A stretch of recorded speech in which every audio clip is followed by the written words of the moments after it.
Tired of dropping your phone or struggling to prop it up? Meet the PopSockets phone grip with expanding kickstand in black, your new must-have accessory. Don't miss out. Grab yours today. Click the link in the video description to shop now on Amazon. Immigration crisis is teaching the Irish how it feels to be an English conservative. Opinion. When the Irish began voicing their anger at migration levels in their country, I naively thought it might be a good development in the wider conversation about who nations admit and in what numbers. The often used pejorative of racist surely couldn't be slapped on the Irish in the way it had the English. Surely Ireland, which suffered Elizabeth I's dispossession of Roman Catholics and other horrors too innumerable to mention here, couldn't be seen as punching down.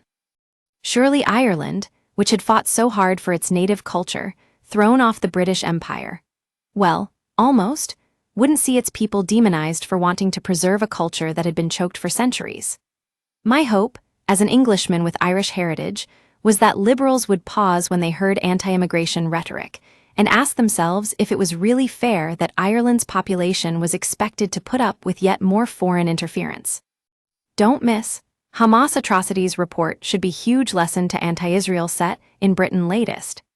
The liberal left couldn't say, for example, that the Irish should take people in because they colonized swathes of the planet. It couldn't accuse Ireland of starting wars that resulted in refugee crises and use that as an excuse to shut up ordinary people who have nothing to do with such decisions.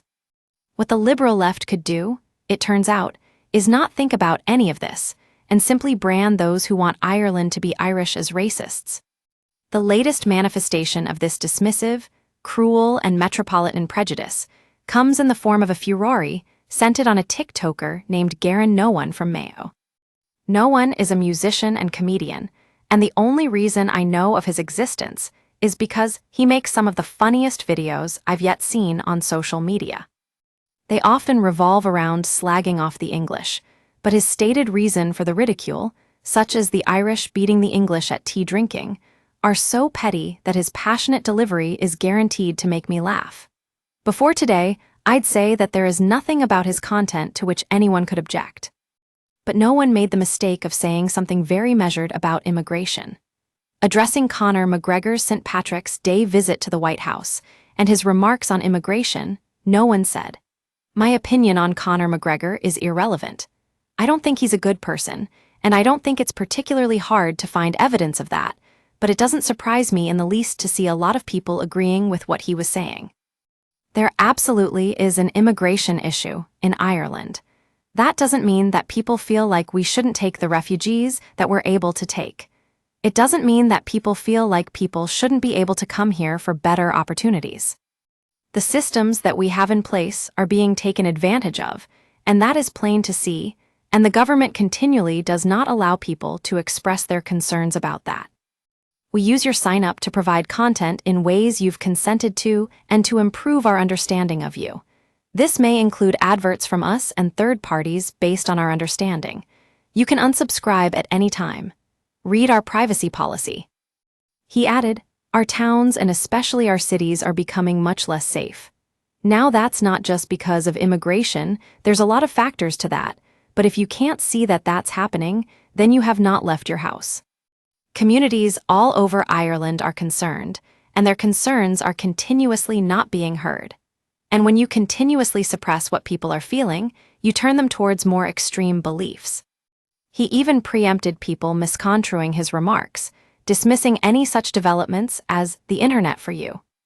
Today, No One's social media accounts on TikTok and Instagram appear to have been deleted, and reports suggest that he did so after a backlash that amounts to bullying. He's the second Irishman in 4 days to suffer sneering opprobrium for daring to talk about immigration. McGregor earned the wrath of Ireland's self-destructive, unthinking, Europhile elite for telling reporters in Washington, D.C., "Ireland is on the cusp of losing its Irishness." Alarmist, possibly, time will tell. But if you're in any doubt as to whether this is a racist thing to say, just run a very simple experiment in your head. Pretend that McGregor was talking about an Asian or African country. Then ask yourself, what is the difference? Ask yourself what our English elites, so horrified by anti-immigration rhetoric, think of somewhere like Benidorm. they hate the place. Why? Because they view it as an unofficial English colony in which Spanish culture is disrespected and drowned out by tourists getting apocalyptically drunk. It's also worth asking why the Irish battle against British rule isn't now cast as some form of bigotry by the left. It's not only because the British state, with its vast empire, was more powerful than underdog Ireland. It's because it's very easy, no matter where you stand on the political spectrum, to see why a nation wouldn't want its culture watered down and its sovereignty compromised.